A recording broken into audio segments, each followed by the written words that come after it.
My name is Tom. I want to tell you about my father, or rather, about his work. It is officially recognized as being the worst job in the world. And I'm not kidding. Want to know why? Then listen. My family and I live in one of the South Asian countries. Our country is not the richest. I have a mom, dad, a younger brother.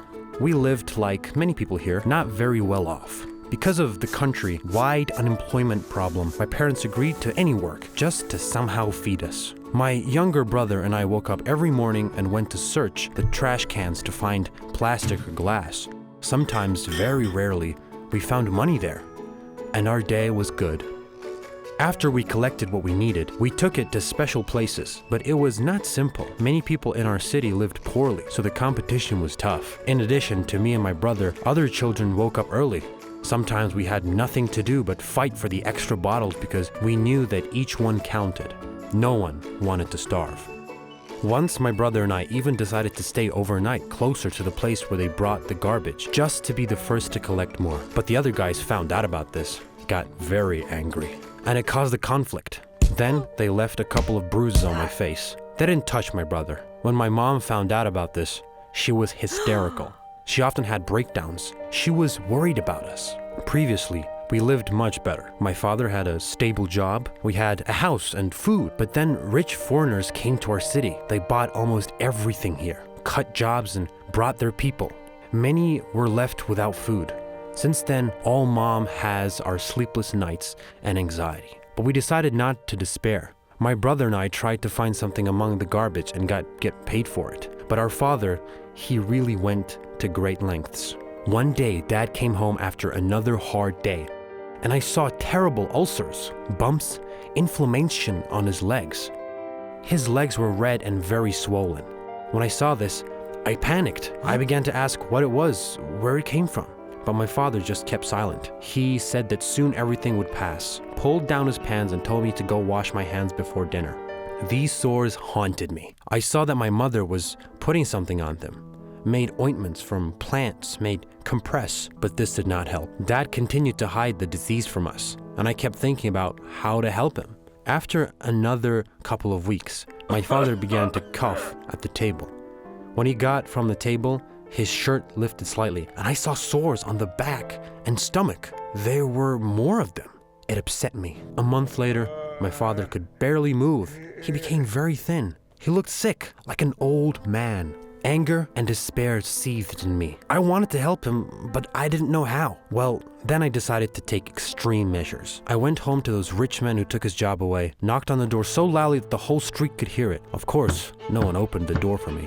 So I sat down at the gate and waited, staged a protest. When a couple of hours later, their servant came to me. I started shouting, calling him names, accusing this family that my father was ill, and he was not the only one. In fact, my dad is one among many. There are many more families like us than I've seen, and they all got sick. I poured all my hatred and despair on them.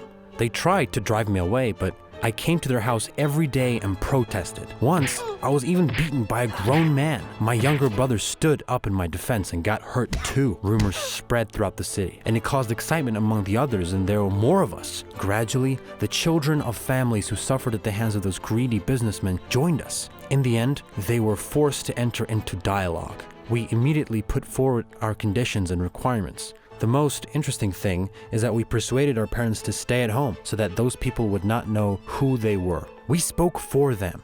This kind of uprising had an effect. A few days later, volunteers, representatives of international organizations, and goodwill ambassadors came to us. I gave an interview where I spoke in detail about our story. It was all sincere. Perhaps that's why it got into many newspapers and TV news. Thus, medicine and food were brought to us. We managed to attract the attention of doctors, and Dad received medical assistance. It turned out that he had an infection, and this was not surprising. When he opened his eyes, the swelling of the skin all over his body got down, and he began to eat. My mother cried with happiness, just like all of us.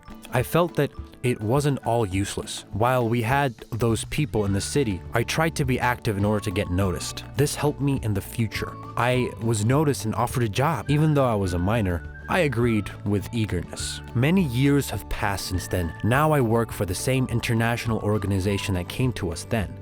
I tried my best to perform well, so that my family would no longer have to get sick, live next to trash, and breathe poisonous air. I tried to do everything to create better living conditions in my city, because I know what it is like to experience hunger and despair. Now I tell everyone about my father. He remains a hero for us. I hope that you, friends, value the work of your parents, because everything they do is all for the sake of their children. I realized this pretty quickly. Now I only hope for one thing, that such a profession as a scavenger will finally become a simple memory in my city. If you liked the video, then press the like button and leave us something in the comments. Don't forget to subscribe to our channel. Hi, my name is Helen, and I'm looking for a job.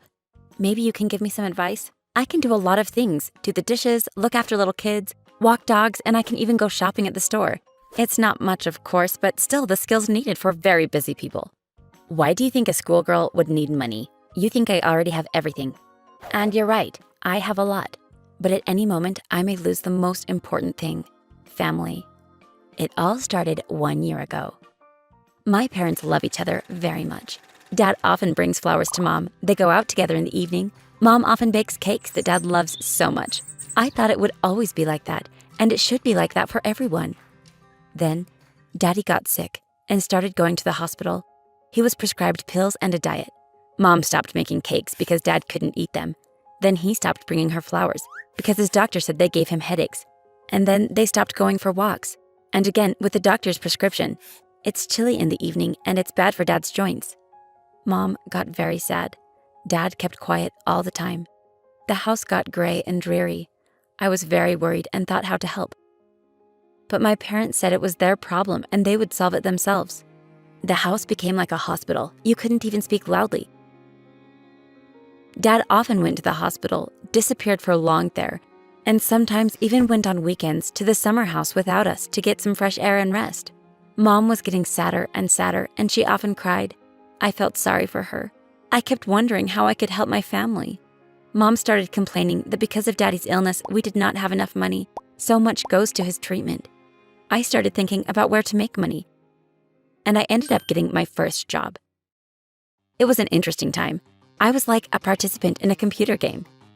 In the morning, I'd wake up, wash up quickly, take my briefcase, and run to school. On the way, I'd pick up the neighbor's boy who was younger than me and take him to school. His mother would pay me $10 a week for this. After school, I would run to the post office and put the mail in the P.O. boxes. For this, I was paid $3 per hour. Then I ran to the store and bought food for our neighbor. For this, she paid me $5 for one trip to the store. Then I would run home, help Mom do the homework.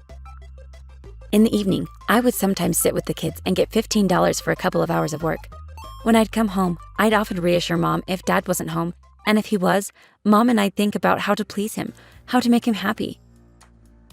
It was a very hard time, but at least I could take my mind off the problems that were at home. I collected all the money I earned in a cookie box. My mother still refused to take it, saying I would need it more. Eventually, there was a decent amount of money saved up. I was really tired, but I thought I was going to raise a lot of money and heal Dad, and everything would be just as it used to be. My parents knew my work schedule well, and it served very badly one time. One day, when I was supposed to be at the post office, something unexpected happened. The postman got sick, and I was asked to carry a parcel marked urgently to one of their nearest addresses. I knew where the house was, and I went through the park to save time. The weather was fine. I decided to take a little walk, not too fast. I noticed a couple up ahead. They were walking leisurely down the alley, a man wearing the same coat as my dad. The woman was carrying a bouquet of roses in her hand. I admired them, how they looked like my parents. I wanted to outrun them and look at these happy people. I even wanted to tell them, take care of your health, it's so important for happiness. I started to catch up with them, and I thought the voice of the man was very familiar, just like my dad's. When he was happy, he spoke to my mom the same way. I was surprised. I put a hoodie on my head and ran past them without turning around, made my way to the nearest bench, and sat on it. I waited for them to come nearer and wanted to see who the man was. I was afraid to know it was him, but I was sure it wasn't. There was no way I could lift my head. I saw that their feet were getting closer to me. I saw that a man's shoes looked like my father's. I could hear his happy voice and the happy voice of a woman more and more clearly. I was afraid. I was not able, but I looked up at him sharply. Our eyes crossed. He recoiled to the side. It was my father. He held the woman's hand gently, But when he saw me, he pulled his hand out of her hand. She was very surprised. She stopped and started looking at him, at me. He kept silent. I was shocked. I jumped and ran away, forgetting the package on the bench. I remembered the package and I came back. They were still standing there, a woman, saying something to him. I didn't understand anything. I grabbed the package and wanted to run, but my father grabbed my shoulder. He started telling me it was his doctor, that everything was fine, that I shouldn't react like that. At that moment, the woman started shouting at him that she wasn't a doctor at all, and that he wasn't sick, and that he'd stopped composing all this, and that he promised to decide everything, and that he said that he couldn't leave us because of his daughter, but if she knew everything, then why lie? The woman started hitting him in the face with tulips, and I thought it was good that they weren't roses. I was standing there like in a fog. I couldn't understand the reason. All I understood was that my mother wouldn't be able to take it. I suddenly understood it clearly. I saw my dad leaving, and my mom sitting by the window and crying and crying. Then I covered my ears with my hands and started screaming. I don't remember how I got home. I woke up, and Mom and Dad were there. They were looking at me, and they were offering me water, broth, fruits. At school, I was invited by a psychologist, and she talked to me for a long time. Then she told my parents that I was working very hard, and I needed more rest. My mother forbade me to work. She was very worried about me. And Daddy started leaving again. He got a lot of calls from his doctor, and at that moment, he was getting pale and was running outside. Mom was doubly worried. It became even harder for me. I couldn't get distracted at work. I couldn't tell Mom about Dad's betrayal, but I didn't know how to stop him. It was awful. One day, I came back from school a little earlier. I was released from my last class because it seemed to the teacher that I was too pale. I felt okay, but decided to go home and think in silence about my future. I walked into the room and I was confused. My father was taking money out of my cookie jar. He saw me. He sat on the bed and cried. I waited for an explanation, and he told me. He told me that he loved the woman, but she needed money for entertainment, clothes, and more. He invented the disease on purpose to spend money from general accounts, but he has already exhausted everything there and understands that if he comes to her without money, then she will not accept him, and that is why he does not leave us. He told me a lot of other things, but I didn't hear him. I was ready to pay him money as long as he didn't leave, and that's when it all started.